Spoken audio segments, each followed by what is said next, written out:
কনিচিবা, আমি তানভীর হোসেন, জাপান থেকে বলছি। তো আজকে আপনাদেরকে দেখাবো শিজুওকা শহরে মেঘলাচ্ছর দিনে দেখতে আসলে কীরকম দেখায়। আর শিজুওকা শহরটি হচ্ছে আপনার পাহাড়ের অর্ধাংশ কেটে তৈরি করা হয়েছে, আর তার চারিপাশে হচ্ছে পাহাড়, মাঝখানে হচ্ছে শিজুওকা শহরটি তৈরি হয়েছে, আর তার এক পাশে হচ্ছে সমুদ্র।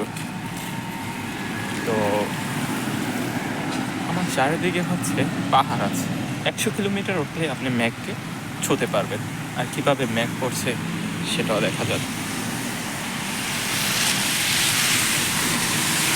কীভাবে মেঘ পড়ছে সেটাও দেখা যাবে। তা আমি এখন ক্রস ওয়ার্ল্ডটা পার করবো, দেন পাহাড়ের দিকটা দেখুন।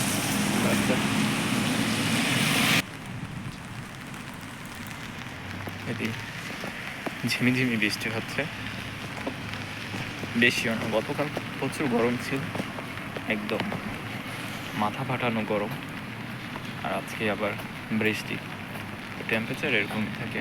আর আমার পিছনেই হচ্ছে সেই সৌন্দর্য পাহাড়, আপনারা চাইলে দেখতে পারেন। দেখুন কিভাবে পাহাড়ে মেঘ পড়তেছে, তো অপরূপ সুন্দর।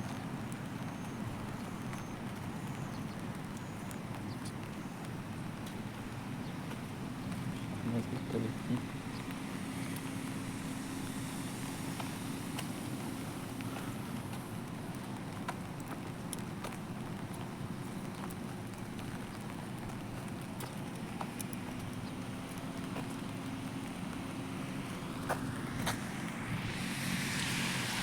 তো এখন বৃষ্টিও হচ্ছে, তার জন্য ছাতা নিয়ে বের হয়ে গেলাম।